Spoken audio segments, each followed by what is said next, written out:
ओम नमः शिवाय। राम राम। मैं पंडित एसके मिश्र। आप किसी को अपने बस में करना चाहती हैं या बस में करना चाहते हैं और वह आपको भाव नहीं दे रहा है, कोई महत्व नहीं दे रहा है, वन साइडेड लव के शिकार हैं, एक तरफा प्रेम के शिकार हैं, आपका साथ चल भी रहा है और कोई प्रगाढ़ता नहीं दिख रही है।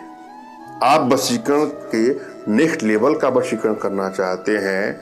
आप चाहते हैं या चाहती हैं कि वह आपके बस में हो करके आपकी समस्त इच्छाओं को पूरा करे। अगर ऐसी आपकी मनोकामना है तो यह वीडियो आप लोग इस प्रयोग में ऐसी चमत्कारिक अनुभूति आपको मिलेगी कि किसी भी युवक युवती को, जी हाँ, किसी को भी अपने बस में कर सकती हैं या बस में कर सकती हैं। छोटा सा प्रयोग है और बिना पैसा खर्च किए प्रयोग है। क्षण भर में वह आपका दास हो जाएगा, वह गुलाम हो जाएगा, आपकी समस्त इच्छाओं को पूरा करेगा या पूरा करेगी। अगर आपकी एनर्जी बैलेंस है तो तुरंत ही सफलता मिलेगी। इस प्रयोग के माध्यम से आप किसी भी युवक युवती, स्त्री पुरुष, बालक बालिका, जी हाँ, किसी को भी अपने वशीकरण पास में, सम्मोहन पास में, आकर्षण पास में बांध सकते हैं या बांध सकते हैं। इस प्रयोग के माध्यम से किसी को भी बस में किया जा सकता है, मगर मैं आप लोगों से आग्रह करूंगा, निवेदन करूंगा कि भूल करके भी इसका कदापि दुरुपयोग ना करें। किसी को दिल से प्रेम करते हैं, सच्चा प्रेम करते हैं, उसके बगैर नहीं रह पा रहे हैं,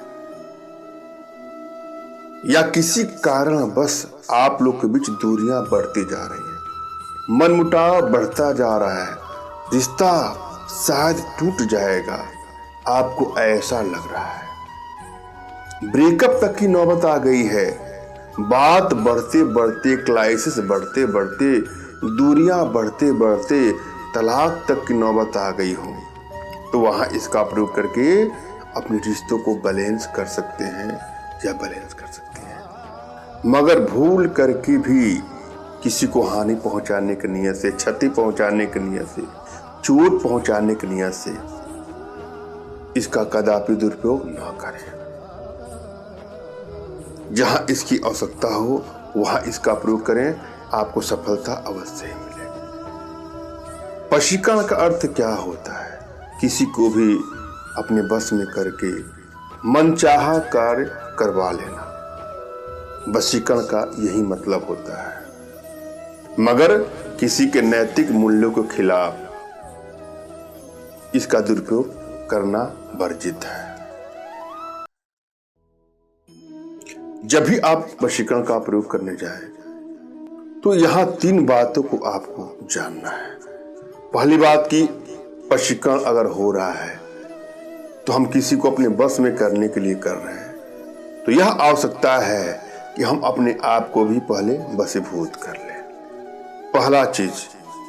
उसके बाद दूसरा चीज क्या है, इस प्रयोग पर आपको सच्चा आस्था, विश्वास और समर्पण भाव होना चाहिए। तीसरा स्टेप क्या है, अपने आध्यात्मिक गुरुदेव का, अपने इष्ट का स्मरण करके कोई प्रयोग करेंगे तो सफलता आपको अवश्य मिलेगी। अगर आपके अंदर एकाग्रता है, सच्ची आस्था है, सच्चा विश्वास है, तो यह प्रयोग आपको अवश्य ही लाभप्रद होगा। जब भी आप कोई प्रयोग करने जाए तो अपनी एनर्जी को भली बात रीड कर ले।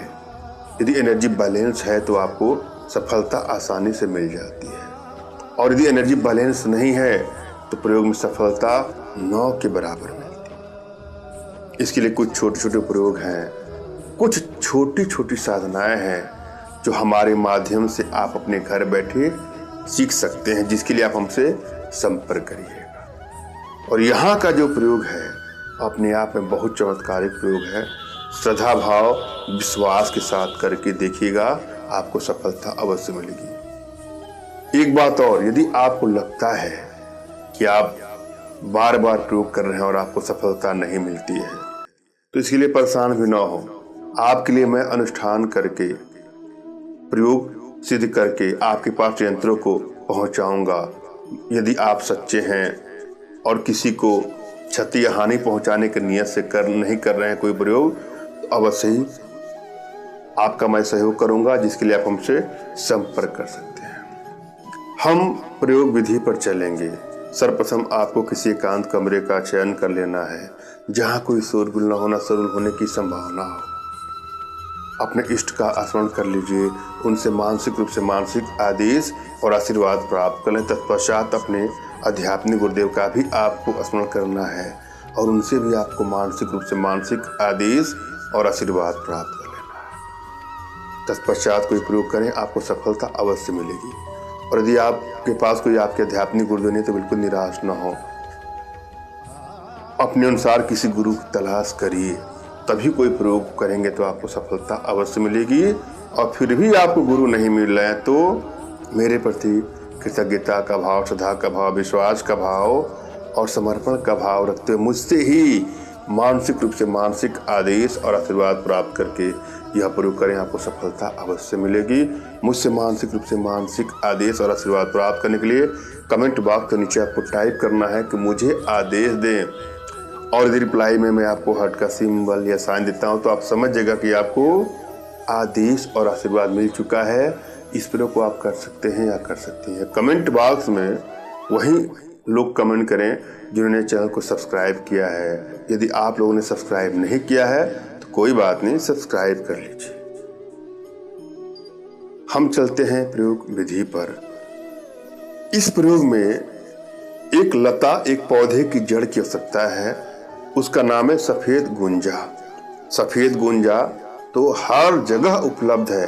एक बार गूगल पे आप सर्च कर लीजिएगा कि सफेद गुंजा कैसा होता है। उसका प्रतिबिंब, उसका इमेज आपको दिखाई देगा। वह आप इकट्ठा करने के बाद पत्थर पर घिस करके, पत्थर पर जब घिसेंगे तो एक पेस्ट नुमा तैयार हो जाएगा। इसमें कुछ मिलाइए मत, राह चलते पत्थर पर घिस करके अपने मस्तक पर लगा लीजिए। एक चीज ध्यान दीजिएगा, जब भी आप यह प्रयोग करें तो सुबह स्नान करने के बाद ही करना है। और जब जड़ लेते हैं उस वृक्ष के उस तने के पास जाना है, लता के पास जाना है, उसका नमन करना है, प्रणाम करना है। वहां पर प्रणाम करके उनसे कहना है कि मैं वशीकरण के कार्यों के लिए आपका कुछ अंश लेना चाहता हूँ या लेना चाहती हूँ। कृपया हमको अपना आशीर्वाद प्रदान करें और जाने अनजाने में मुझसे कुछ भूल चूक हो जाए तो हमें क्षमा करें। उसके बाद उसके जड़ को निकाल करके पत्थर पर घिस करके उसका लेप, यहाँ तिलक लगा लें। औरतें भी लगा सकती हैं, पुरुष भी लगा सकती हैं। और जिसके भी सामने आप जाएंगे और वह आपको दिखाई दे, बस उसका एक बार नाम ले करके आप बोलिएगा कि तुम मेरे बस में हो जाओ। उसके प्रति अपने मन में प्रेम, श्रद्धा भाव, विश्वास कायम करके बस गुजर जाइए उसके सामने से। अगर उसकी नजरें यहाँ पड़ जाती हैं, आप पर पड़ जाती हैं, तो उसके बाद देखिएगा चमत्कार। बस में हो करके समस्त इच्छाओं को पूरा करा देगा। वह जो जो आप चाहेंगे वह आपको देगी या देगा। अपने आप में बहुत चमत्कारिक प्रयोग है। धन्यवाद। राम राम।